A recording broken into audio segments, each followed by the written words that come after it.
Mga dahilan kung bakit madali lang maghiwalay ang mga magkarelasyon sa panahon ngayon. Number 1. Social media. Sa pamamagitan ng social media, madali lang makahanap ng kachat, mga bagong kakilala, mga dating kaibigan, mga ex at iba pa. Imbes na sa asawa o kasintahan makipag-usap kung may problema man, naghahanap tuloy ng libangan sa social media, kaya ngayon isa talaga to sa dahilan kaya nasisira ang pamilya o ang isang relasyon. Dapat gamitin ang social media sa maayos na paraan at iwasan ang kahit anong klaseng private chat na hindi related sa trabaho mo. Umiwas ka sa tukso lalo na kung may karelasyon ka na, may asawa at may mga anak. Mahalaga ang respeto sa isang relasyon. Number 2. Mas maraming oras sa barkada. Kung may pamilya ka na, dapat sila ang first priority mo. Dapat mas mahalaga sila kaysa sa barkada. Kapag mas marami kang oras kasama yung mga barkada, it means hindi ka pa talaga handa sa isang commitment. Kapag nag-aaway kayo ng karelasyon mo, malakas ang loob mong umalis kasi may barkada kang pupuntahan at posible ka pa makakita ng bagong kakilala na magkaka-interes ka at ito na ang magiging dahilan ng inyong hiwalayan. Okay lang naman magbigay ng oras sa barkada pero dapat limitado na. Isipin mo ang pamilya mong naghihintay sa'yo. Mas mabuti ang gawin mong barkada ang asawa at mga anak mo kasi sila naman talaga ang tunay mong kayamanan. Number 3. Kapag nag-aaway sa iba pumupunta. Isa rin talaga to sa dahilan kaya nasisira ang relasyon at nauuwi sa hiwalayan kasi sa tuwing nag-aaway ay sa iba agad pumupunta imbes na sa asawa o kasintahan makipag-usap. Halimbawa, dun ka pupunta sa kaibigan mo na ka-opposite sex. May chance talaga na mahulog ang loob ninyo sa isa't isa kasi kayo yung palaging nag-uusap sa tuwing may problema. At kung sa pamilya mo naman, dun ka pupunta at magsusumbong ng inyong pinag-awayan. Nasira ng asawa o partner mo kasi magiging one-sided lang sila. Sa isang relasyon, dapat matured kayo pareho kasi kung hindi, hindi talaga kayo magtatagal. Kung may problema kayo, dapat pag-usapan ninyo ito. Huwag nang ikwento sa kahit kanino kasi kayo lang din ang makakapagbigay ng solusyon dito. Number 4. Lack of constant communication. Isa talaga to sa pinakamahalaga pagdating sa isang relasyon. Kung hindi kayo palaging nag-uusap sa mga malalaki o maliliit na bagay gaya ng kumusta ang araw nyo, talagang malalayo ang loob ninyo sa isa't isa. Lalo na kung may samaan kayo ng loob, dapat mag-usap kayo at kung pareho pang mataas ang emosyon nyo, pwedeng maya-maya na pero wag ugaliing umalis agad hanggang hindi na napag-usapan pa ang nangyari. Dadagdag lang kasi yan sa future away ninyo hanggang sa susuko na ang isa, napagod na. Kahit nga sa pamilya, mahalaga talaga na palaging nag-uusap kasi dito nyo mas maiintindihan ang isa't isa. Huwag palaging cellphone ang hawak kapag nasa bahay. Maglaan kayo ng oras para pag-usapan kung paano kayo nagsimula at kung ano ang mga future plans ninyo. Number 5. Pataasan ng pride. Isa rin talaga to sa pinaka-common na dahilan kaya madaling maghiwalay ang magkarelasyon. Pride. Kung pareho kayo mataas ang pride at walang magpapakumbaba, hindi talaga kayo magtatagal. Mahalaga na intindihin niyo ang isa't isa. Kung ang isa ay mataas ang emosyon, kumbaga mainit, dapat ang isa naman ay piliting magpalamig. Hanggat maaari nga, dapat kayong dalawa mismo piliin niyong palamigin muna ang inyong ulo at saka kayo mag-usap ng mahinahon. Humingi agad ng tawad at magpatawad. Mahirap talaga to gawin kung mataas ang inyong pride.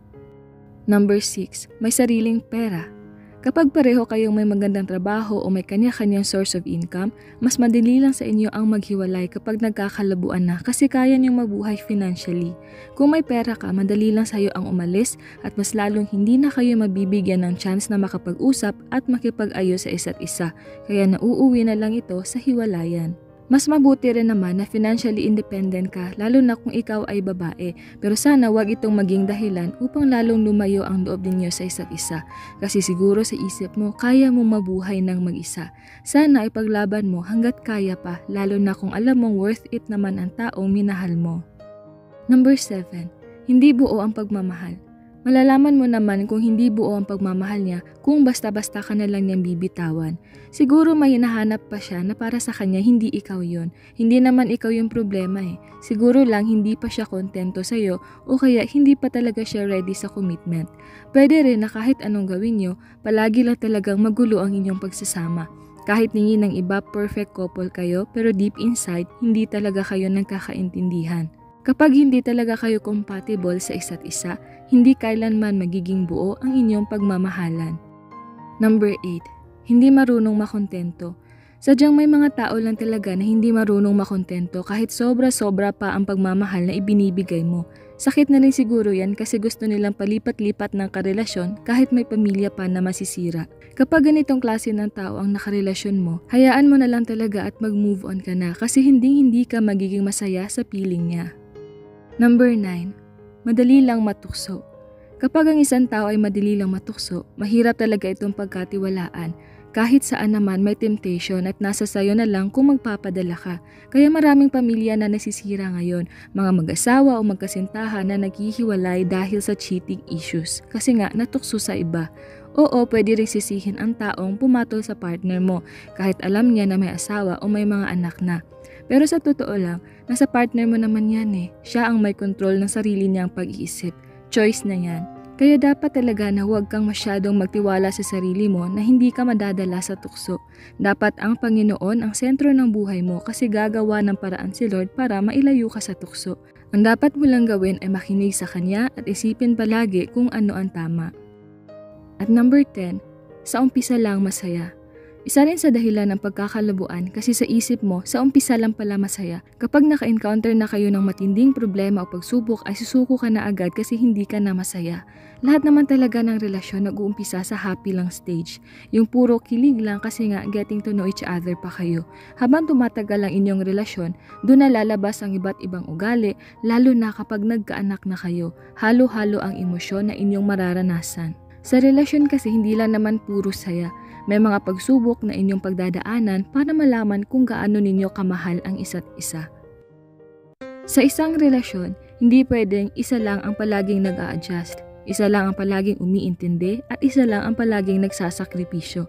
Kasi kapag ganito, meaning ikaw lang ang nagmamahal ng totoo. Deserve mo din na mahalin. Hindi naman talaga kayo mauubusan ng problema o pagsubok sa buhay.